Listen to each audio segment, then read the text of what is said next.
Hello everybody and welcome. I'm currently sat down with a few of my mates from the Call of Duty League and we're here to discuss the dominance of Atlanta FaZe and whether anyone can take them down or not.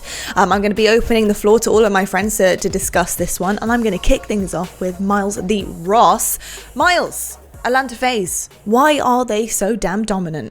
Well, Lottie, it's sadly they're perfect. Right? And not a lot of things in this world are perfect, but FaZe are, on paper and in-game, flawless. Like, they're four incredibly individually talented players, and they work together like a Swiss clock. I think the only team that stops Atlanta FaZe is themselves. They have to have a terrible day. They have to absolutely cack the sheets, let search and destroy maps go, and they're not going to do that. So, until someone finds out how to be better than all of them individually and as the sum of the whole, then the league is screwed. I agree with what a lot of Miles said, and I think one of the things that makes him so scary and makes him so dominant is this is a team that all of their players are extremely hungry, right? You can kind of look across the league and there are players who have obviously, won like more championships, 10 plus championships. Like, these guys have won a lot, but they're so young that they want to continue to like ascend and kind of hit that like dominant dynasty like status. And they're so motivated to get there. I also think it helps that a lot of the other teams in the league right now, a lot of the teams that we thought that would kind of be in that upper echelon, they all have like glaring holes and weaknesses, where right now Atlanta FaZe doesn't. These players are so consistent. I think it's a rare team. I can't think of another time where there was a four-man roster where I wouldn't replace a single person. Like, there'd be no upgrade across the league, which is just wild. They are probably more ahead of everyone else than any other team in the history of Call of Duty I can remember since probably Complexity. And the OpTic dynasty was dominant. It stretched over, 2.5 years, but Complexity was really far ahead of every other team it spots. And I can't remember anything like this outside of that. It's truly remarkable. Their heads are in the right place. They're not making a lot of excuses. And while everyone else is scrambling around, making changes, making up excuses for why they're losing, FaZe are getting further ahead. Not only are they able to match the playstyle of every team they come up against, their playstyle is so superior to everyone else that they don't even have to think about other teams. So they're so in their own lane right now. They're miles and miles ahead. My only worry, I think, is the fact that we've kind of seen this before. Last season, yes, granted a different roster, but we do have a core there of the Atlanta FaZe still intact, and I'm worried that they get this far ahead and it's almost like complacency kicks in and then they get overtaken, and that's what happened with Empire. The complacency last year, I mean, that's why I think this whole cultural shift or whatever you want to talk about that Crowder has touched on for this team, just making sure in practice the comms are always on point, making sure everyone's focused on the end goal of winning. I talked to Arcitys. The reason he wanted to get back to this team is because he wanted to get back to playing the fundamentals. I think Arcitys being on this team and that shift in the culture of the squad from the coaching team on down is why you don't really need to worry about that so much. Like, are they beatable? Sure. Is it possible? Yes. It's Call of Duty. It could be day to day, but that doesn't degrade the fact that they are so far ahead of everyone that it is frightening. When you're so far ahead, it's tough to continually get better because nobody is challenging you, whether it's in practice, whether it's in matches. Every time you are scrimming somebody or playing somebody else, they are getting more out of that than you are, right? But any given day against these guys, like, even if your strategy's on point, even if someone has an off day, one of those players does something absurd or horrendous, and all of a sudden you're down around in search.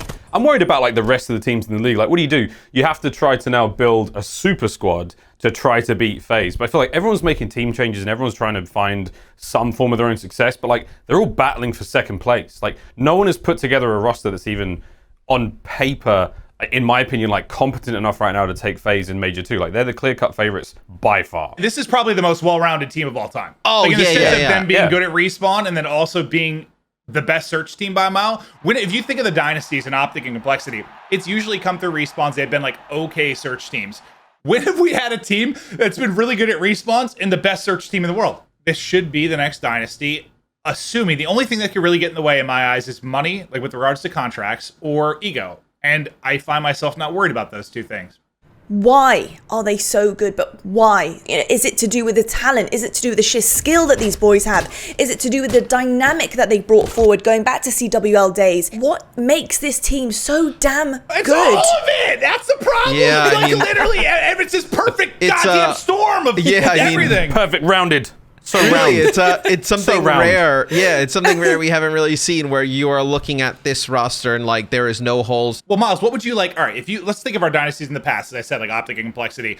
Complexity, you knew at some point Crimsix would kill each other. Like that was going to come to an end at some point, right? Like you just knew personality-wise, and Matt, you were part of that was going to clash. Yeah, on the got OpTic it. team, I mean, everyone was targeting Karma at times, right? Like he was not necessarily in his prime. He was having some weak events. He wasn't playing a role he wanted to play, and like they would be a little hit or miss at times.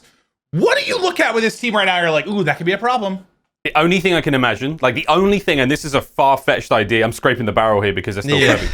It's like Simp and aBeZy fall out because like, oh, we're the tiny terrorists, but oh, I'm the better tiny terrorist. Like, Someone no, I'm the steals better someone's tiny terrorist. girlfriend or something. Like, Oh, that's good. That's good. We get like a team house thing going on. It has to come from outside the game because like when you hear their comms, when you hear them playing, like they love each other and like they work smarter and harder and more than everyone else in the league put together, and they're enjoying every moment of that. Something outside the game has to corrupt this team. I think that they're all so good that we can all agree they all get their spotlight and they all get their love. Like I don't feel like it's any rare. of them disappear because they all have something they're good at. They all have their moments. Like, could we say Simp is the best player just statistically and stuff? Sure, but like aBeZy's the best entry player in the game. Arcitys might be the best in-game leader in the game. Cellium the best flex in the game. I don't know. I feel like they all kind of get their love and respect. They all aid in each other's success on that team, and I think that's actually why they work so perfectly together, because they you can't have one without the other currently, and it really is like a very well-oiled machine. Maven, I'm actually going to start with you this time, my friend. Atlanta FaZe, can they be beaten? And if so, who do you see doing it?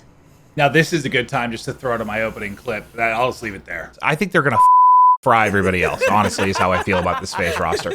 Anyone could upset them, but the only team that I think consistently has a chance to battle them is Empire. That's how I felt when they formed. That's how I feel now. All right, so we look at like how do you beat them in a major? You can't beat them in the grand finals because they're the best search and destroy team in the world, and there are what 4, 5. So well, and you can't avoid maps with this format. You can't. You gotta you go can't through go it all. smash. Someone has to take them out in winners, and then someone else has to take them out in losers bracket. That's the only way we beat Atlanta FaZe. So like, I feel like we need 2 teams to go huge and actually have like the kryptonite to take them down. It's going to be like an offset team that's going to get it done. I'm looking towards these up-and-coming rosters that have made changes recently, brought in a rookie, and are looking better I than want ever. Prestinni to do it. Oh man, that would be so good. Imagine. You need me. You need me. That'd be so good. And they're in the same house. It'd be kind of awkward for a little bit. You know, it'd be kind of weird for a day or two. But like, I feel like it's going to be a weird team. It's going to be like a Florida, or it's going to be a Røkkr who like make a change, go for a big run, and like have this like crazy new passion to like learn the game, approach search differently. Like they're the only guys who are going to be able to steal something. Are they going to be able to steal a series? Maybe put them in a lower bracket. Maybe knock them out of the tournament if someone else. Maybe. But are you going to be able to do that for 2 more majors after this, and then again at champs? That's where I'm just like, maybe not. I oddly feel like there needs to be something more there with a team that takes them down. Like it really needs to be something like personal, which is why my gut is saying a team like New York. Like Clay takes these matches like really personal against like old teammates and whatnot, and they have a roster that is like hungry and like on the rise and wants to put in the time and get there. This is a bit nuts, but I'm going to go for it here. Right, hear me out. LA Thieves, they drop everyone but Slasher. They pick up every single rookie that they can find at the top of challenges. With the leadership of Slasher, they go nuts. New meta, rookie meta coming forward, and I think that they're going to take down Atlanta FaZe. Is there a team that you can put together out of other pieces in the league that you would be like, this could get it done? No. I'm just trying to remember what it was like at the beginning of MW when we were at the Minnesota launch weekend and we saw FaZe for the first time, and everyone was like, oh, you know, Huntsman are going to be dope, Dallas are going to be a pretty good team. And then when we first saw FaZe, we were like, holy, like, what is this? Like, we'd never seen anyone move like that. We were like, oh, it's over, baby. And I think like they had that terrifying dominance for like a couple of months, but they never quite like found that success. Whereas like in this game, they found that success really early on. I don't know if that spells doom, but like I just keep going back to the idea of complacency, or like the ability that like everyone else is going to catch up. And yes, a high tide raises all the ships. Everyone is going to get better. I don't know. You do say everybody gets better, but that may not actually even be the case. Because I feel like everybody else is floundering so much and changing around so much and trying to figure out who they are, what they can do. They're so hell-bent on finding themselves as a team right now and solidifying themselves and what they're doing that the thought process of even trying to contemplate beating FaZe is way too much at this moment in time. There's somebody like a John Jones in UFC.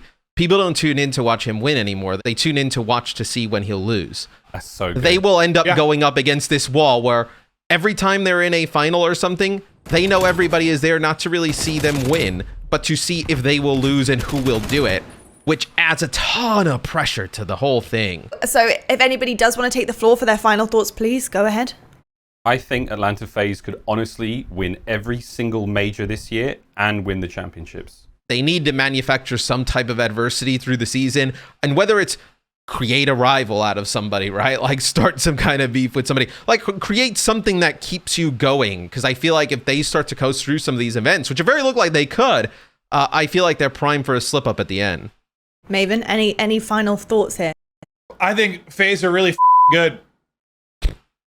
That's a great point. Gents, it was wonderful to hear all of your takes on Atlanta FaZe, their dominance, why they're so good, where they're at the moment heading into this next major. We want to hear from you guys as well watching. What do you think of our FaZe roster here in the Call of Duty League? It's Season 2. We've already had our first major. They have won that fair and square, you could say, and they're heading into their second one. So let us know your thoughts and your feelings about them. But thank you so much for tuning in, and we'll catch you next time when we discuss our next dominant team and whoever that may be. It's FaZe.